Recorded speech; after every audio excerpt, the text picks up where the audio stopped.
You walk into the conference room. 10 decision makers are right in front of you. Your heartbeat races and you feel the pressure coming on. Their eyes are fixated on you, waiting to present. And then you open your first slide and you realize your words are just stumbling out. When the first sentence was supposed to be impactful, your words are just shakily coming out. Your voice is squeaky and trembling, and your opportunity to impress has gone down the drains. You've rehearsed this 100 times. You've done 80 hours of data crunching, 60 hours of report reading, and you've probably done 100 re-edits of the slides. However, at the last moment, you have fumbled.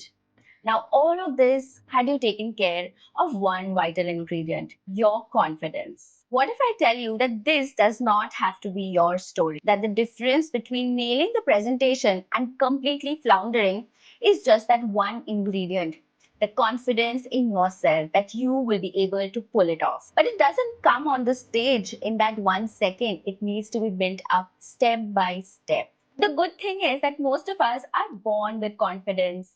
It's just that as we grow up, we're surrounded by folks who bring them down or an environment which is not so conducive.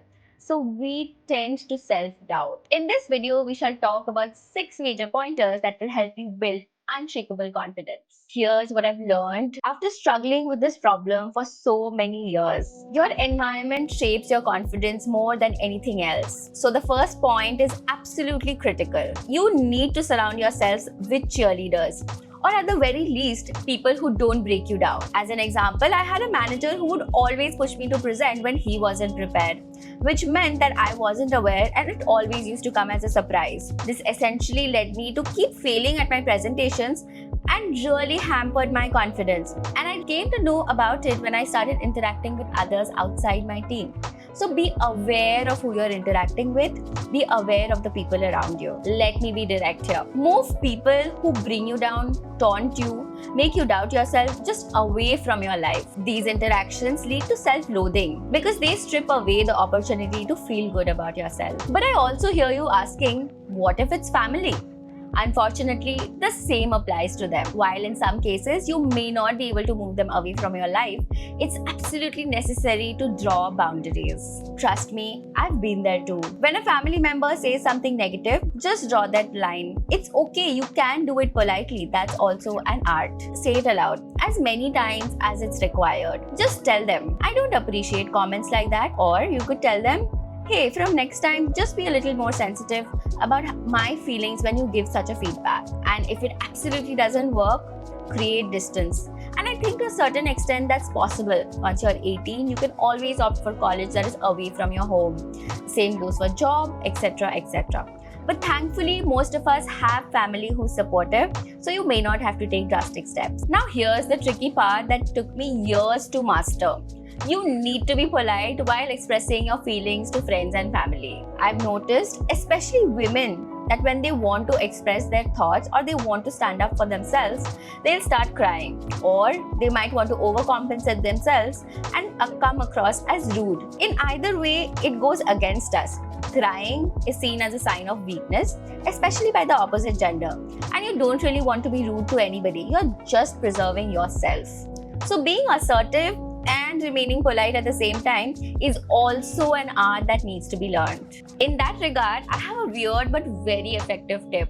Watch classic English period films. They will always give you phrases in English if that's what you prefer. Very polite ones, but they will get the point across. So you won't sound snobbish or confrontational. Just to give an example, you could use something like, hey, I appreciate your perspective, but I beg to differ. So direct, gets your point across, but is absolutely not rude. It's much better than saying, hey, you're wrong, or don't say that. So just make sure that you listen to some movies or get some phrases in mind beforehand so that you've practiced them enough and you have them on your fingertips so that anybody, when they cross your boundary, you can always give those phrases out. But environmental changes alone is not sufficient. You need to have faith in yourself. And by faith, I don't mean blind faith. You need to have evidence-based faith in yourself, which means that you need to create spikes in your profile which will give you the confidence. You need to have academic accolades and skills that you can capitalize on. If you're over 18 or if you've already finished college, which means that you may no longer have the opportunity to get academic accolades, that's okay. Focus on your skills. You can get certifications done. You can learn a skill every month. You can ramp up on it. For example, if it's video editing that you do, you can always learn something new and implement it and put it into production and show it to the world what you've done. Which means that you have the confidence in yourself by showcasing something. When I was doubting myself early in my career, I decided to get certified. Even before that, I have 2 degrees, which means that I was pretty sure that this kind of signaling that I wanted to give to the world was based on my own confidence. The degrees or the certifications did not magically make me better at what I do, but it gave me something concrete so that imposter syndrome doesn't kick in. The third point is a continuation of the last. Build credibility in your own eyes, one step at a time. Give yourself challenges and set them up for success. Before my last big presentation, I started practicing for it in front of various audiences. First, my stuffed toy, who was quite supportive in fact, and then a friend, and then in front of the mirror looking at myself, then a smaller group of folks, and then eventually the larger group. Each successful mini presentation helped my confidence grow stronger. Now let's talk about something a little uncomfortable. We all think looks don't matter, but that's not true. You have to be presentable.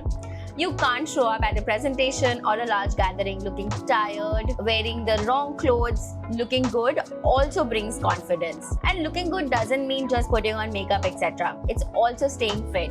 So work out, focus on your body, wear the right sort of clothes, know what's appropriate for office or any other event, and show up feeling the best self that you can be. So when I dress well for a presentation, my posture automatically becomes better. My voice automatically becomes more confident. And honestly, people respond differently. It's not fair, I understand, but in reality, you can use it to your advantage. The fifth pointer is more long-term and it's self-talk. Many of us think that this is just for the sake of saying and it's probably a load of hogwash, but it's not. It's all about being kind to yourself and pumping yourself up for every day of your life. It has compounding benefits of making you feel relaxed, more focused, and eventually super confident. Honestly, unless you're Newton or Einstein, you won't be doing anything in life which others have not done before. So remember that everyone has gone through the same curve of possibly failing at first and then learning their lessons and moving up the curve. So allow yourself to make the same mistakes and tell yourself that this is a lesson that I've learned for life, rather than say, hey, I'm such a failure for the first small mistake. So I think positive self-talk will take you a long way in life. Essentially, you will become your own cheerleader in life.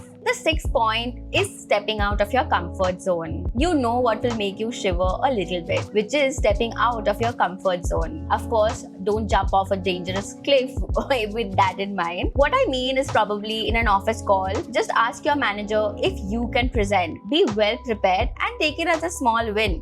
It could be just among your teammates, but it would be a great practice if you can do this often. If you're somebody who's scared of speaking to people, strangers, go ask for directions. I know Google Maps is there, but just ask something for the sake of it, for yourself to be able to take that action. A lot of people hesitate to speak to new people during networking events or social events. So such small bit of practice will really help you. It'll be a tiny but very, very significant step every week of your life if you take out something that will help you push the boundaries of your comfort zone. Now that we have 6 crucial pointers to help us bump up our confidence, I challenge you to take one of them up this week and implement it. Maybe learn a new skill, make a report and show it to your manager, or express your feelings to a family member who's really bringing down your confidence. And finally, if this video was helpful for you, do subscribe and take a look at my other videos.